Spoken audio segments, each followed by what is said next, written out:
आज के इस वीडियो के अंदर हम बात करने वाले हैं अपने फोर्थ थीम जो कि होता है हेल्थ इन इंडिया। इस थीम से बहुत सारे सवाल हमारे प्रीवियस ईयर में पूछे गए हैं और इस साल भी पूछे जाने की पॉसिबिलिटी है, इसलिए इस थीम को आप काफ़ी अच्छे से देखेंगे।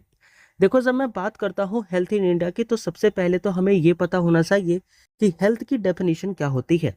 तो एज पर द WHO आपको पता लगेगा कि हेल्थ एक ऐसा स्टेट होता है किसी भी पर्सन का जो कि फिजिकली, मेंटली और सोशली क्या होता है, अपने आप को हेल्दी महसूस करता है। यानी अगर कोई पर्सन जिसे सिर्फ कोई बीमारी नहीं है वो हेल्दी नहीं है, ऐसा पर्सन जो कि फिजिकली, मेंटली और सोशली फिट है, वो पर्सन कैसा है, हेल्दी है। और यही जो है वो WHO की डेफिनेशन हेल्थ को लेकर के कही जाती है। जब आप बात करते हो एक रेडीमेड लाइन की जो कि आप कहीं पर यूज कर सकते हो, तो आप लिख सकते हो या healthy population is the foundation of a productive and developed nation. यानी कि एक हेल्दी पॉपुलेशन जो है ना, वो हमारी प्रोडक्टिव और डेवलप्ड नेशन की फाउंडेशन के लिए काफी ज्यादा इंपॉर्टेंट है। इस लाइन का आप इस्तेमाल अपने ऐसे के अंदर कर सकते हैं। जब हम बात करते हैं हेल्थ रिलेटेड कौन कौन से ऐसे न्यूज़ हैं जो कि हमें देखने को मिले हैं इन लास्ट 1 ईयर, जहां से क्वेश्चन पूछे जा सकते हैं, तो सबसे पहले हमें पता लगता है कि focus on universal health coverage. जो हमारी इंडियन गवर्नमेंट है उसने इस चीज़ को नोटिस किया कि जब लोगों के पास पैसा नहीं होता है तो लोग इलाज नहीं कराते हैं। इस चीज़ को ध्यान में रखते हुए गवर्नमेंट ने आयुष्मान भारत योजना जैसे एक स्कीम लेकर के आया, जिसके अंदर बेसिकली गांव में रह रहे गरीब इंसान, महिलाएं, बच्चे या फिर बूढ़े, हर किसी को प्रॉपर हेल्थ केयर कवरेज मिल पाए। इस चीज के लिए गवर्नमेंट ने एक यूनिवर्सल हेल्थ कवरेज प्रोग्राम जो है वो लेकर के आया। इसके बाद से आता है कि rising concern over lifestyle disease.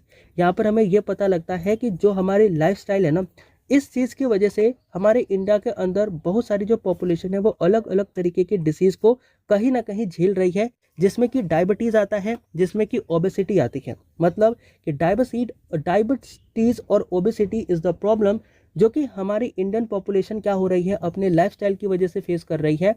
And इस बार के लिए ओबेसिटी इज द टॉपिक जो कि मोस्ट प्रोबेबल है आपके एग्जाम में पूछा जा सकता है। अगर हम बात करते हैं अपने थर्ड न्यूज़ की, तो हमारे पास आता है कि strengthening the public health infrastructure post Covid. यानी कि कोविड-19 के बाद इंडियन गवर्नमेंट ने अपने हेल्थ इंफ्रास्ट्रक्चर को इम्प्रूव किया है, ये हमारी एक न्यूज़ है। और इसके बाद आता है कि गवर्नमेंट ने डिजिटल हेल्थ को पुश किया है through the mission of Ayushman Bharat digital mission.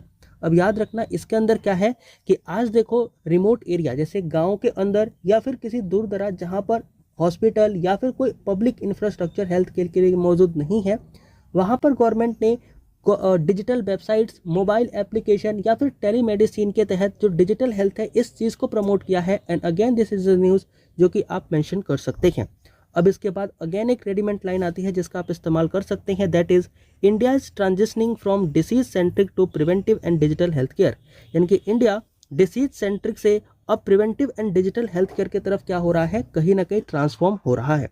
अगर हम बात करते हैं हाई इम्पैक्ट डेटा कौन कौन से हैं जो कि इस थीम से रिलेटेड है, तो आपको पता लगेगा कि जो हमारी हेल्थ टॉपिक है यहाँ से रिलेटेड कुछ डेटा है जिसमें हमें पता लगता है कि इंडिया के अंदर जो लाइफ एक्सपेक्टेंसी है, यानी कि हमारे यहाँ औसतन जो लोग जीते हैं वो 69 to 70 ईयर है।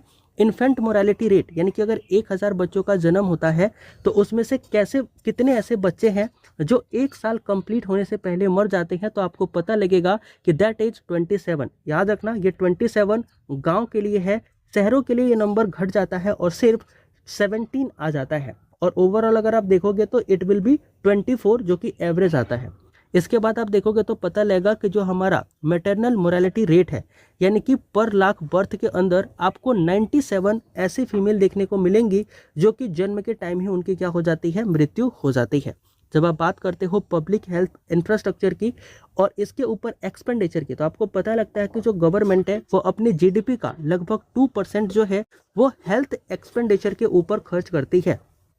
इसके बाद आपको ये भी पता लगेगा कि भारत के अंदर जो नॉन कम्युनिकेबल डिसीज़ है, डिसीज़ 2 तरीके की होती हैं, कम्युनिकेबल और नॉन कम्युनिकेबल। नॉन कम्युनिकेबल जो छूने से नहीं फैलता, कम्युनिकेबल जो छूने से फैलता है। यानी कि नॉन कम्युनिकेबल डिसीज से जो भारत में डेथ होती है दैट इज 60% डेथ जो कि आप इस्तेमाल कर सकते हैं।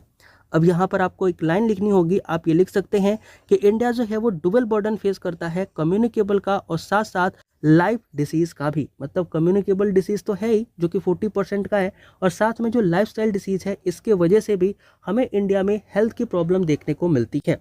अब देखो ये जो हेल्थ की प्रॉब्लम हमें देखने को मिलती है ना, इसके पीछे का रीज़न क्या है, what are the core issues behind the health problems. तो आपको पता लगेगा कि इंडिया के अंदर जो इनएडेक्वेट इंफ्रास्ट्रक्चर है ना हेल्थ केयर का, इसके वजह से हमें हेल्थ की प्रॉब्लम दिखाई पड़ती है।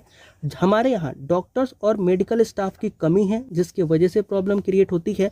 आपने वो स्ट्रेचर लगाते हुए देखा होगा एक पर्सन को जो कि सिक्योरिटी गार्ड था बिहार के अंदर, एंड वो टाके लगा रहा था। तो दैट इज द सीन जो कि आप लिख सकते हैं, मेंशन कर सकते हैं, जहां पर दिखाता है कि डॉक्टर एंड मेडिकल स्टाफ की जो है वो कमी है। फिर हमारे पास आता है कि high out of pocket expenditure. अब हमारा जो मेडिकल सिस्टम है ना, इसके अंदर जब आप हॉस्पिटल में जाते हो तो बिल बहुत महंगे होते हैं, जिसके वजह से वो जनता जिसके पास पैसे वगैरह नहीं होते हैं वो खास करके इलाज कराने के लिए महंगे अस्पतालों में जा नहीं सकते, क्योंकि वहाँ पर फीस डॉक्टर की बहुत ज़्यादा होती है।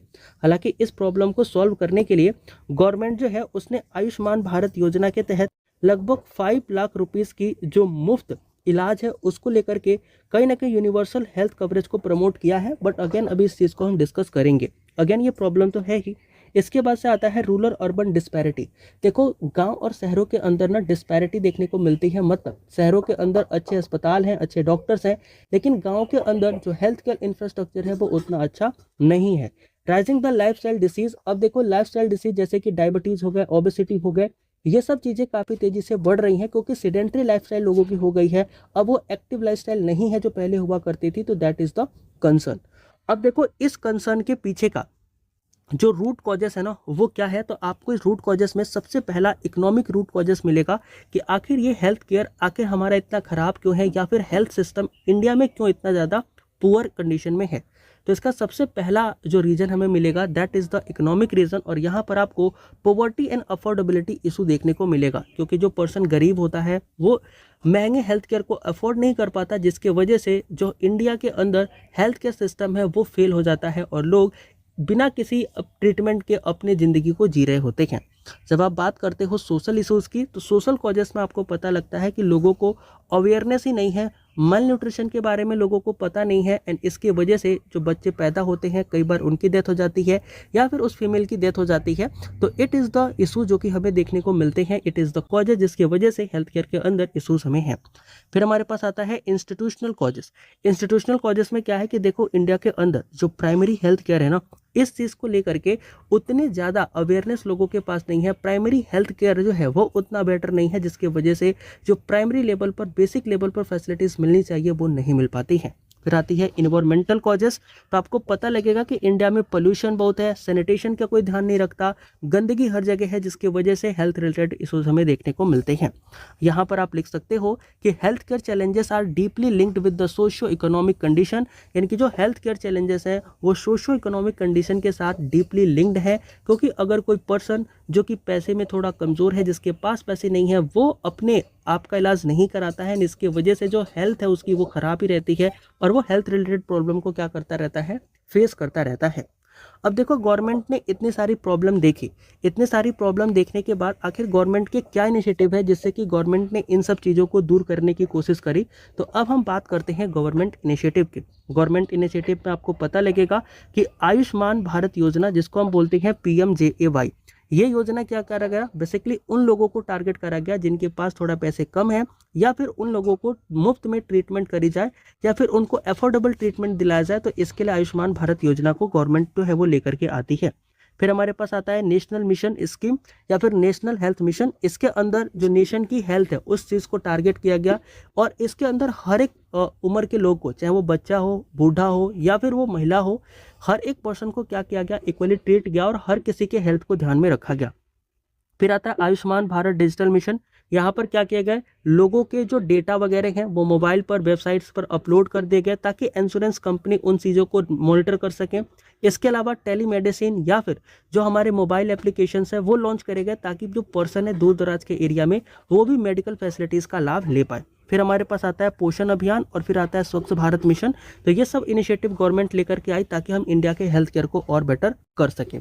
अब देखो ये जो हमारा हेल्थ केयर है ना, ये आखिर इतना इम्पोर्टेंट क्यों है, तो हमें पता लगेगा कि जो हेल्थ केयर है वो इसलिए इम्पोर्टेंट है क्योंकि इसके वजह से जो प्रोडक्टिविटी है और इकोनॉमिक ग्रोथ है वो हमारी इम्प्रूव हो जाती है। इसके वजह से जो पॉवर्टी है और इनइक्वालिटी है वो कम हो जाती है और इसके वजह से लोगों की जो क्वालिटी ऑफ लाइफ है वो भी अच्छी हो जाती है। जब हम बात करते हैं तो इससे ह्यूमन कैपिटल स्ट्रेंथन होता है, इसलिए हमारा ये जो हेल्थ केयर है वो काफ़ी ज़्यादा इंपॉर्टेंट है। अब हेल्थ केयर के अंदर चैलेंजेस या क्या कंसर्न है, तो सबसे पहला कि लो पब्लिक स्पेंडिंग, क्योंकि जीडीपी का सिर्फ हम 2% ही हेल्थ केयर पे खर्च करते हैं, तो that is the challenge. Inequality in excess, देखो शहरों के अंदर हेल्थ केयर को एक्सेस कर पाना काफ़ी इजी है, लेकिन गांव के अंदर हेल्थ केयर को एक्सेस कर पाना उतना इजी नहीं है, तो इनइक्वालिटी इन एक्सेस है।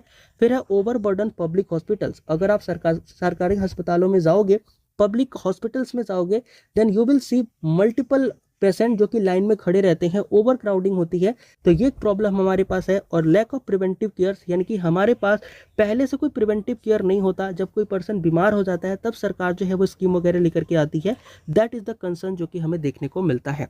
अच्छा, अगर इस चीज़ को हमें बेटर करना है तो हम क्या कर सकते हैं, तो हम पब्लिक हेल्थ स्पेंडिंग को और ज़्यादा बढ़ा सकते हैं। जीडीपी के कुछ 5% या 6% हिस्से को हम क्या कर सकते हैं, अपने हेल्थ केयर के ऊपर खर्च कर सकते हैं। हम स्ट्रेंथन कर सकते हैं प्राइमरी हेल्थ केयर को, जिससे कि जो गांव के अंदर रह रहे लोग हैं उनको बेसिक फैसिलिटीज जो है वो मिल सके। हम प्रमोट कर सकते हैं प्रिवेंटिव हेल्थ केयर को, एक्सपेंड कर सकते हैं डिजिटल हेल्थ सर्विसेज को, और इम्प्रूव कर सकते हैं डॉक्टर पेशेंट रेशियो को, जो कि हमारे शॉर्टेज ऑफ डॉक्टर है, शॉर्टेज ऑफ मेडिकल स्टाफ है, उसको हम बढ़ा सकते हैं ताकि रेशियो अच्छा हो जाए और लोग जो है वो प्रॉपर अपना इलाज करा सके। अब यहाँ पर कुछ रेडीमेड लाइंस हैं जो कि आप इस्तेमाल कर सकते हैं, जिसमें सबसे पहले पता लगता है कि हेल्थ इज अ की indicator of the human development, यानी कि हेल्थ क्या है, एक की इंडिकेटर है जो दिखाता है कि जो ह्यूमन डेवलपमेंट है वो सच में हो रहा है या फिर नहीं हो रहा है। इसके बाद से आप लिख सकते हैं कि preventive health care is the need of the hour, again एक लाइन है जो आप इस्तेमाल कर सकते हैं। And universal health coverage is essential for the equity, again ये एक लाइन है जिसका आप इस्तेमाल कर सकते हैं। जब हम बात करते हैं इस टॉपिक से रिलेटेड कोट्स की, तो आपको पता लगेगा कि हेल्थ इज अ वेल्थ, जो कि एक कोट है, आप इस्तेमाल कर सकते हैं। Prevention is better than cure, again एक कोट है जिसको आप इस्तेमाल कर सकते हैं। और healthy nation is a wealthy nation, again एक कोट है जिसका आप इस्तेमाल कर सकते हैं। अब हम बात करते हैं कंक्लूजन की। देखो, कोट मैंने बहुत ज़्यादा सोफिस्टिकेटेड नहीं रखे हैं, ऐसे ही रखे हैं जो कि बहुत ज़्यादा यूज़ होते हैं, आपने कई बार पढ़े होंगे, ताकि याद करने में आपको आसानी रहेगी। अब हम बात करते हैं लास्ट, जो कि हमारा है कंक्लूजन। कंक्लूजन में हम क्या लिख सकते हैं, कंक्लूजन में लिख सकते हैं कि the goal of health care is not just to treat illness, जो हमारे हेल्थ केयर का गोल है वो सिर्फ ये नहीं है कि हम इलनेस को ट्रीट करें, but to ensure the overall well being and resilience of the society, हम सोसाइटी के रेजिलियंस को, सोसाइटी के वेल बीइंग को इंश्योर करें, ये हमारा गोल होता है हेल्थ केयर के अंदर। तो इट इज़ द थीम जो कि हमने डिस्कस करा। I hope and I believe कि आपको समझ में आया हो। If you have any query, any doubt and any suggestions, you can tell me in the comment box. मिलते हैं नेक्स्ट वीडियो में नए थीम के साथ, तब तक के लिए सबको जय हिंद।